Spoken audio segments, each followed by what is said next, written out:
बाबरी मस्जिद शहीद कर दी गई और एक भी मुजरिम नहीं निकला। बाबरी मस्जिद पर अदालत का फैसला आया और 1 साल में तमाम मुलजिमीन रिहा हो गए। मस्जिद को शहीद करने वाला कोई भी नहीं था। इस पूरे वाक़े ने हमारे आईन को बदनाम किया है।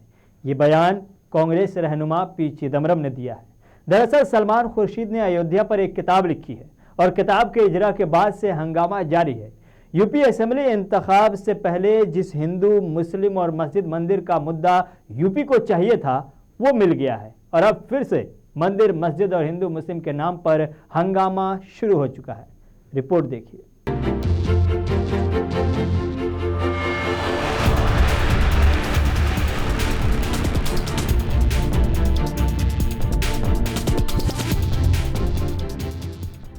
यूपी असेंबली इंतखाबात से पहले एक बार फिर से बाबरी मस्जिद, राम मंदिर के साथ साथ हिंदू मुसलमान का सियासी खेल शुरू हो चुका है और इत्तेफाक है कि इसके लिए जिम्मेदार कोई और नहीं बल्कि कांग्रेस पार्टी के रहनुमा ही हैं। बीजेपी को जिस मौके की तलाश थी, कांग्रेस ने वो मौका बहुत आसानी के साथ बीजेपी को दे दिया। हिंदू मुस्लिम का मुद्दा फिर से गर्म हो चुका है और इसमें बाबरी मस्जिद, राम मंदिर का तनाज़ा भी रंग भर रहा है। दरअसल कांग्रेस के सीनियर लीडर सलमान खुर्शीद की नई किताब सनराइज ओवर अयोध्या ने एक नया सियासी तनाज़ा खड़ा कर दिया है। किताब में अयोध्या पर सुप्रीम कोर्ट के फैसले को दुरुस्त बताया गया है, लेकिन हिंदुत्व का मुआजना ISIS और बोको हराम जैसी शिद्दत पसंद तंजीमों की जिहादी इस्लामी सोच से किया गया है। इस किताब का इजरा मध्य प्रदेश में किया गया। इस मौके पर मध्य प्रदेश के साबिक वज़ीर आला दिग्विजय सिंह और साबिक मरकज़ी वज़ीर पी चिदम्बरम भी मौजूद थे। साबिक मरकज़ी वज़ीर सलमान खुर्शीद ने अपनी किताब में लिखा है कि आज हिंदुत्व की सियासी शक्ल एक तरह से सनातन और साधु संतों के कदीम हिंदू मजहब को किनारे लगा रही है, जो यकीनन दाइश और बोको हराम जैसी जिहादी इस्लामी तंजीमों जैसा लगता है। ताहम इस किताब में उन्होंने अयोध्या तनाज़े पर सुप्रीम कोर्ट के फैसले की सताइश की है।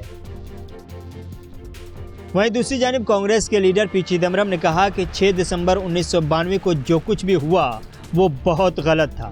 उसने हमारे आईन को बदनाम किया है। सुप्रीम कोर्ट के फैसले के बाद 1 साल में सारे मुल्ज़िमीन बरी हो गए। जिस तरह जेसिका को किसी ने नहीं मारा, उसी तरह बाबरी मस्जिद को किसी ने नहीं गिराया। पी चिदम्बरम ने तंज किया कि लोगों ने मान लिया है, इसलिए फैसला दुरुस्त लगा।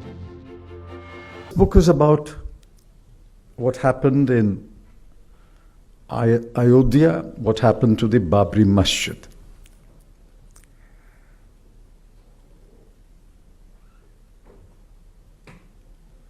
That story started in 1992 and came to a completely unexpected end on the 9th of November 2019, exactly 2 years ago.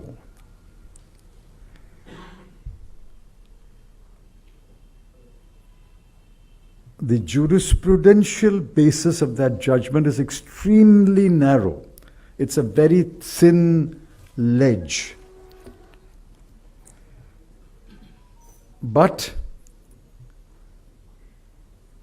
due to the passage of time,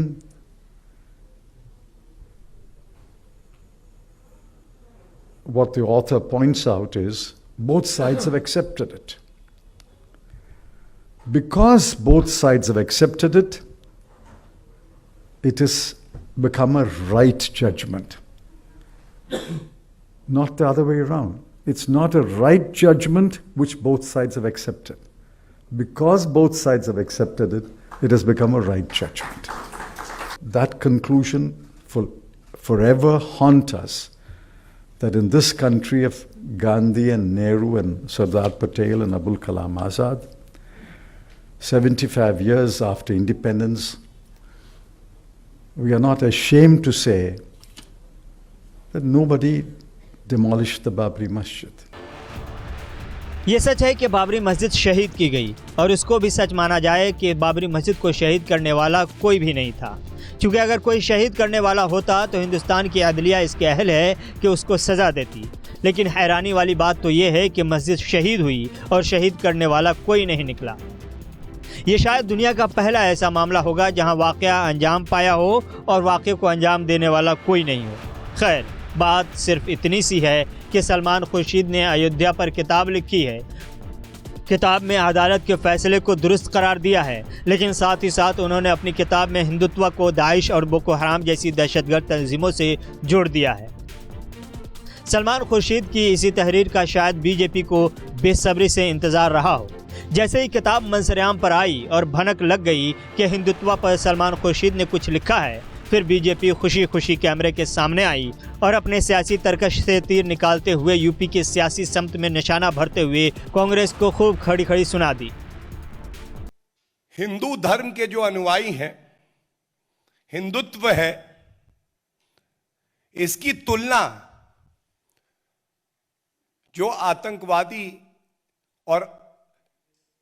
आतंकवादी संगठन हैं, आईसिस और बोको हराम, इससे कर दी जाती है।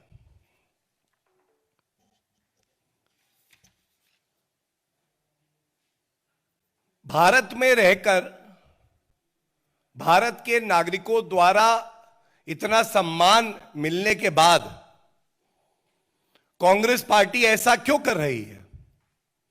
यह सवाल आता है कि क्या यह लाइन सलमान खुर्शीद जी की है? क्या ये लाइन पी चिदम्बरम जी की है?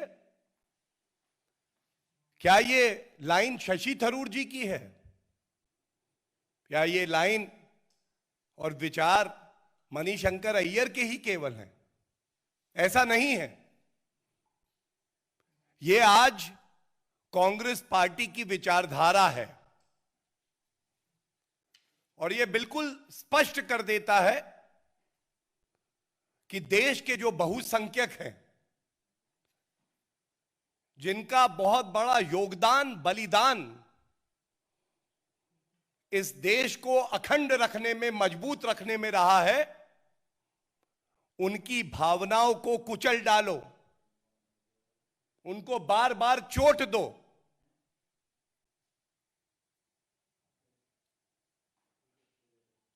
ये सोनिया गांधी जी और राहुल गांधी के इशारे पे ही बार बार होता है।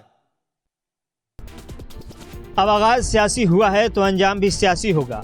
आप लिख कर रख लें कि बीजेपी सलमान खुर्शीद की इस किताब को यूपी इंतखाब में खूब बेचेगी और कांग्रेस इस पर सफाई देते देते पसीने में नजर आएगी और टेलीविज़न के बड़े बड़े सूट बूट वाले एंकर दिन रात इसको मुल्क का सबसे बड़ा मुद्दा बनाकर मुद्दतों बहस कराने की कोशिश करेंगे ताकि महंगाई, बेरोज़गारी और गुर्बत व फाका कशी जैसे अवाम के बुनियादी मुद्दों पर पर्दा डाला जा सके।